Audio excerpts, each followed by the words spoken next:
Hello అండి. అందరు ఎలా ఉన్నారు? మేమైతే బాగున్నాం. మీరు కూడా బాగుండాలని కోరుకుంటూ ఈరోజు వీడియో వచ్చి సింపుల్‌గా, ఈజీగా అయిపోయే చికెన్ పకోడీ అయితే చూపిస్తా అండి. చూస్తుంటేనే నోరూరుతుంది కదా! మరి ఇంకెందుకు ఆలస్యం చూసేయండి మరి.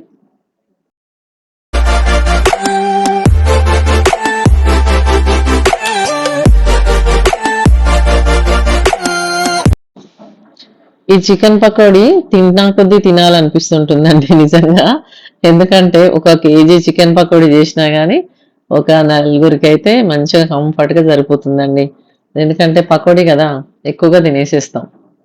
ఇంకా లేట్ ఎందుకు ఇప్పుడైతే వీడియోలోకి వెళ్దాం. ముందుగా నేనైతే ఒక హాఫ్ కేజీ బోన్‌లెస్ చికెన్ అయితే తీసుకున్నా అండి. ఇందులో కొంచెం బియ్యం పిండి యాడ్ చేస్తున్నా ఇందులో.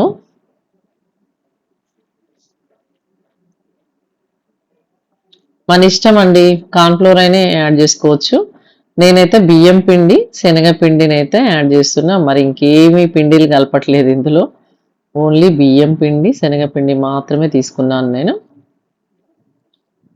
ఇది తొందరగా అయిపోతుంది. ఈజీ ఉంటదండి. అప్పటికప్పుడు చేసేసుకోవచ్చు. ఇంకా ఉప్పు. నేను టేస్ట్‌కి తగినంత ఉప్పు అయితే ఏస్తున్నా. అల్లం వెల్లిపాయ పేస్ట్. ఇంకా కారము. మీకు ఎక్కువ స్పైసీ గావాలి అని అనుకుంటే ఇంకా కాశ్మీరీ కారం అని దొరుకుతుంది గదండీ! అదేసుకోండి. ఇంకా స్పైసీనెస్ కావాలి అనుకునే వారికి. ఇప్పుడైతే నేను నా దగ్గర ఉన్న కారాన్ని యూజ్ జేస్తున్నాను. ఇంకా పసుపు,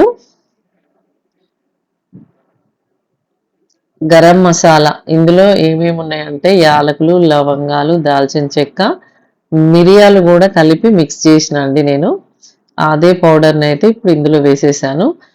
మీ దగ్గర విడిగా మిరియాల పొడి ఉంటే వేసేసుకోండి. నేనైతే నా దగ్గర పౌడర్ అయిపోయింది. అందుకనైతే వేసిన. ఇంకా చిటికెడు జీలకర్ర పొడి అయితే వేస్తున్నా అండి.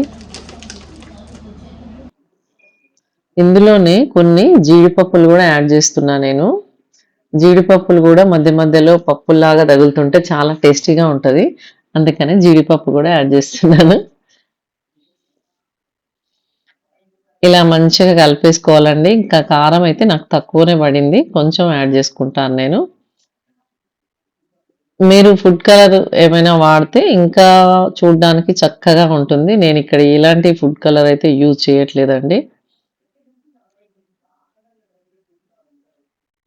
ఇలా మంచిగా కలిపేసుకోవాలి. ఇందులో పెరుగు గాని, ఇంకా ఏమి ఆయిల్ గాని ఏమి యూజ్ చేయట్లేదు నేను.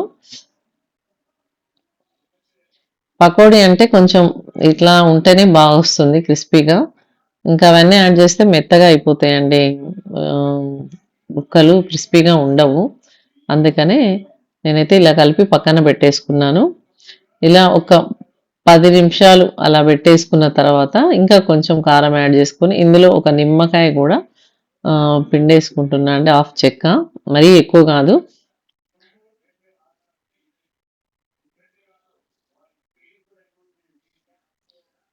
ఇలా మంచిగా కలుపుకోవాలి.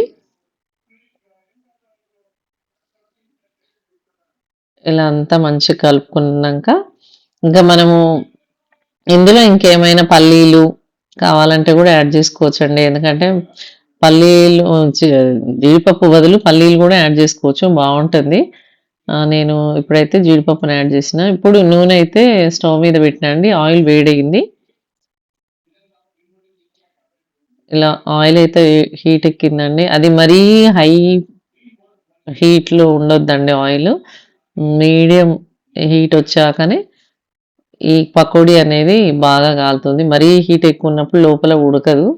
తొందరగా మాడిపోతుంది. అందుకనే మామూలు మీడియం హీట్‌లో ఉన్నప్పుడే పకోడీ అయితే వేసుకోవాలింకా.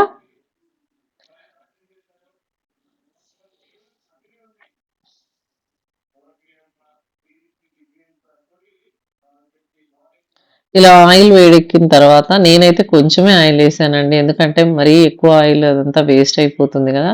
కొంచెం కొంచెంగా ఏసేసి తీసేయొచ్చులే అనేసి నేను కొంచెం ఆయిల్ అయితే వేసుకున్నా. మీ ఇష్టం ఒకేసారి అయిపోవాలి అనుకుంటే కొంచెం ఆయిల్ ఎక్కువగా ఏసుకోండి. నేనైతే తక్కువ ఆయిలే ఏసుకున్నాను. ఇలా పకోడీల్లాగా వేసేసుకోవాలి. నేను ఇందులో కరివేపాకు ఏమీ కలపలేదండి. చూద్దాం. నేనైతే మామూలుగా ఇప్పుడు మీకు చూపించినట్టే కలిపేసి వేస్తున్నా అండి చికెన్ అయితే. ఇప్పుడు నెక్స్ట్ వేసే దాంట్లో కొంచెం కరివేపాకు, పచ్చిమిర్చి, కొత్తిమీర యాడ్ చేసి వేద్దాము. ఎలా ఉంటుందో ఏంటో చూసేద్దాం అది కూడా.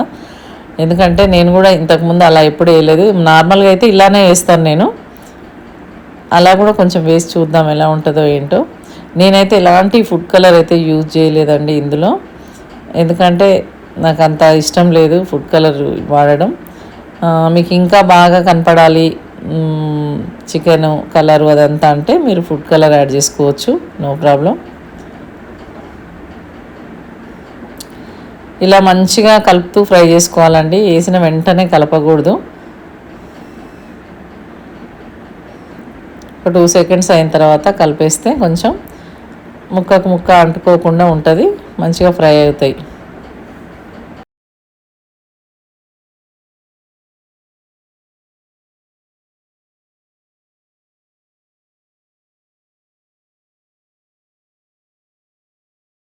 ఇప్పుడైతే ఇందులో కొంచెం పచ్చిమిర్చి, కరివేపాకు, కొత్తిమీర అయితే యాడ్ చేసిన అండి. చూద్దాం మరి ఇది వేస్తే ఎలా ఉంటుంది, ఎలా వస్తుంది టేస్ట్ అనేది. డిఫరెంట్గా ఉంటుందా, ఇందాక వేసిన పీసెస్ లాగే ఉంటుందా చూద్దాం మరి. ఇప్పుడైతే ఆయిల్ అయితే నార్మల్ హీటే ఉంది కాబట్టి ఇప్పుడు వేసేసుకుందాం మనం.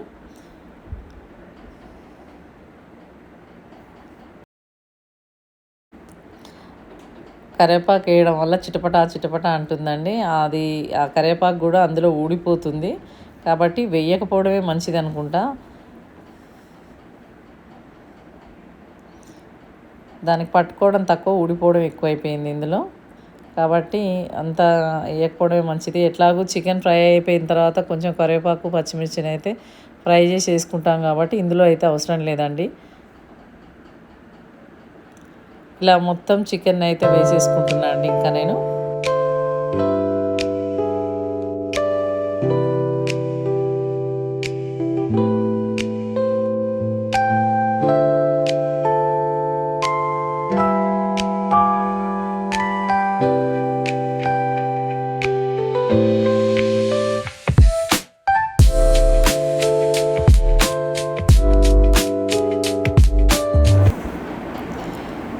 చూడండి ఎంత చక్కగా ఫ్రై అయిపోయిందో చికెన్ పకోడీ అయితే.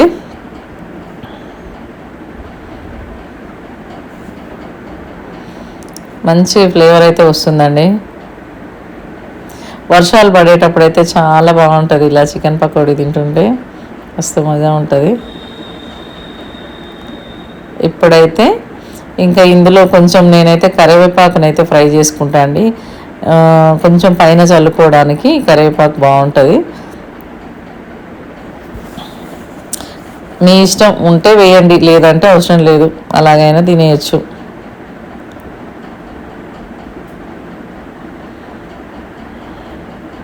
ఇప్పుడైతే ఫ్రై అయిపోయింది.